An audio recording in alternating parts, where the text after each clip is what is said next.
Assalamualaikum teman-teman. Kenalin, aku Anissa Puspita yang akan menemani kalian dalam program Study for Home.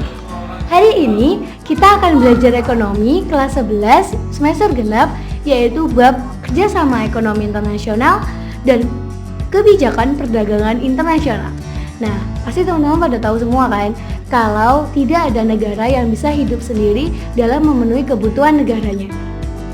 Pasti mereka akan melakukan hubungan kerjasama antar negara untuk memenuhi kebutuhan tersebut. Nah, biasanya hubungan antar negara itu disebut kerjasama ekonomi internasional.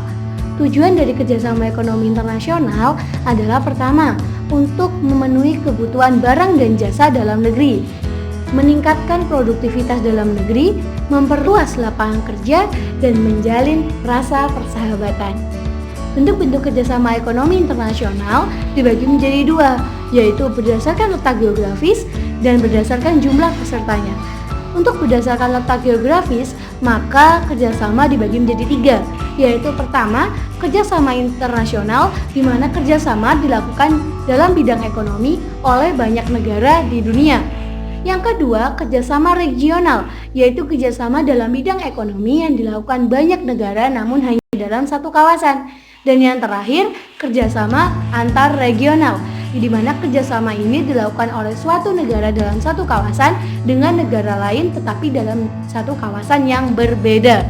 Nah, untuk berdasarkan jumlah pesertanya, maka kerjasama dibagi menjadi dua, yaitu kerjasama bilateral dan kerjasama multilateral. Kerjasama bilateral adalah kerjasama yang dilakukan oleh dua negara dan kerjasama multilateral dilakukan oleh banyak negara. Nah, di hari ini aku akan menjelaskan sedikit tentang kerjasama regional. Aku akan memberikan contoh-contoh kerjasama regional, yaitu yang pertama, ASEAN, Association of Southeast Asian Nations. Kedua, APEC, ASEAN Pacific Economic Cooperation.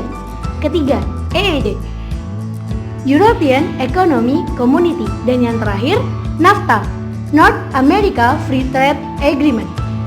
Nah, sekarang kita beralih ke kerjasama internasional.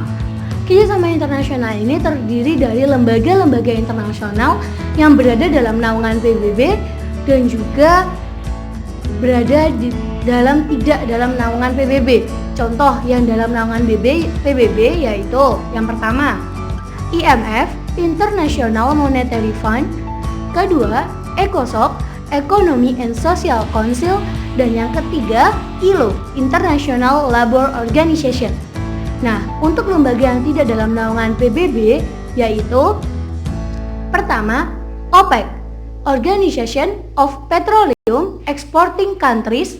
Kedua, WTO, World Trade Organization. Dan yang terakhir, GNB, Gerakan Non-Blok.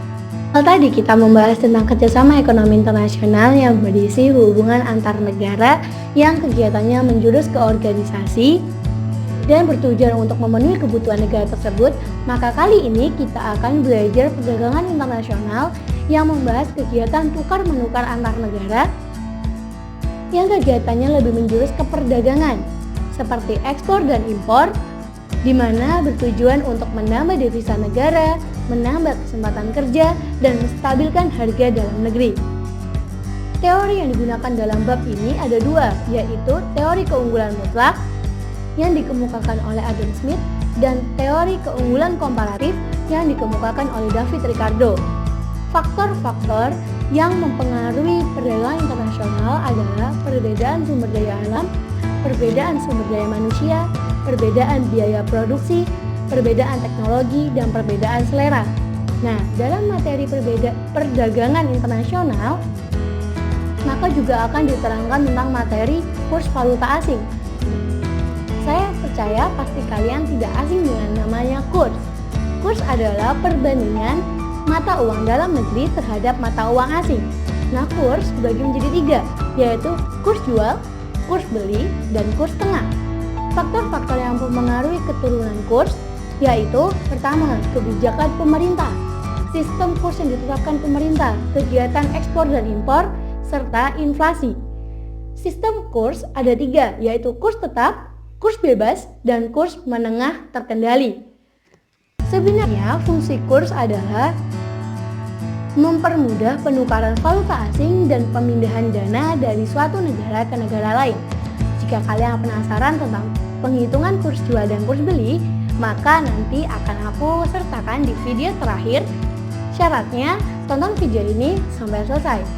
Nah, materi yang terakhir di dalam perdagangan internasional di bab kelas 11 ini yaitu kebijakan pemerintah yang hanya diterangkan 3 kebijakan, yaitu pertama, penetapan tarif. Tarif adalah pembebanan atas suatu benda yang melewati daerah pabean. Contohnya, bea impor, bea ekspor, dan bea transito. Yang kedua yaitu kebijakan kuota, di mana kebijakan dalam perdagangan internasional dengan cara membatasi barang yang masuk dan barang yang keluar. Di kuota ini hanya ada 2, yaitu kuota impor dan kuota ekspor.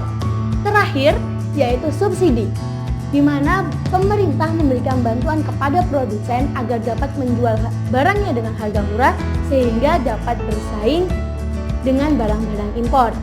Nah, sekian dari saya untuk menemani kalian dalam acara Study for Home. Tetap jaga kesehatan, tetap stay at home, dan selalu cuci tangan setelah berkegiatan. Sekian, terima kasih. Salam Sobat Pintar. Wassalamualaikum warahmatullahi wabarakatuh, teman-teman. Seperti janjiku di awal Sobat Pintar, aku akan berbagi rumus tentang kurs jual dan kurs beli. Kurs jual. Kurs jual cara menghitungnya yaitu rupiah dibagi kurs jual